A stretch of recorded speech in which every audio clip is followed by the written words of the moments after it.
Good morning, everybody. Welcome to this week's episode of the 5 Minute Leader, episode 12. And I wanted to touch on the idea of leading change and this concept of the law of diffusion of innovation. For anyone that participated in the reading team presentation on Start With Why, this should be familiar. But the law of diffusion of innovation says that the way that any new technology or idea penetrates a market generally follows this curve where uh, at the front end of the curve, the people that are most anxious to engage are your innovators and early adopters.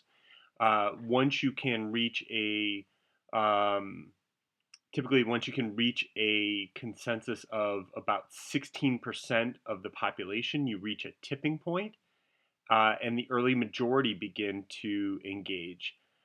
Finally, there's a late majority, and then the laggards. And so Simon Sinek did a very good job of explaining all these. But what I want to do is talk to you about the context of our work.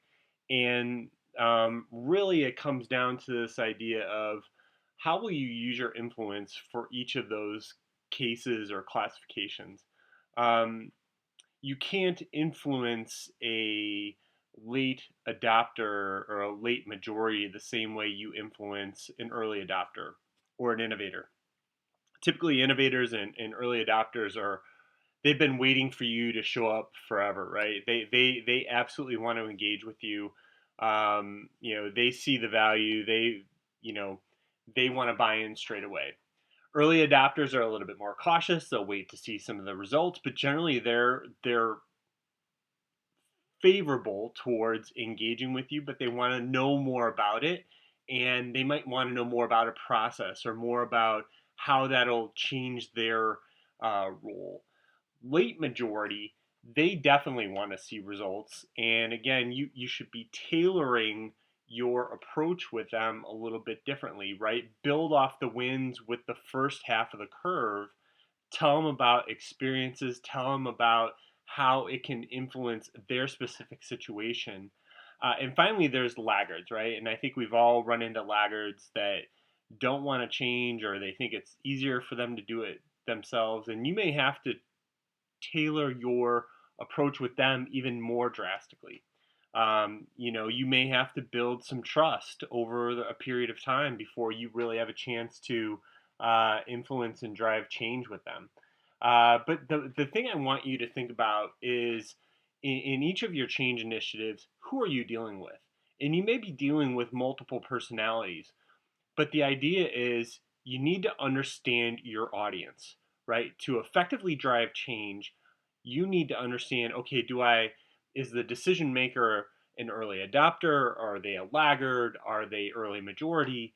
How do you tailor your approach? Because going at the laggards with the same approach you brought to the early majority is going to end in frustration. They're not looking for the same things. And so again, my encouragement to you is um, as seamlessly as possible, begin to catalog the people that you're dealing with. Sometimes people end up on teams because they're assigned there, right? They may be late majority and laggard, but there's a lot of people that join teams as part of change initiatives that they really want to help influence, and they're probably on that first half of the curve. So, my challenge for you this week is how will you use your influence to touch each of those spaces? Think about a change initiative that you're a part of now. What group are you dealing with? And then think about how you want to use your influence to drive the change that you're looking for, tailored to each of those specific groups. Then I want you to think about a time where you're driving change and you met high resistance. I think back to examples in my own career, and I didn't learn this idea of law of diffusion of innovation until much later.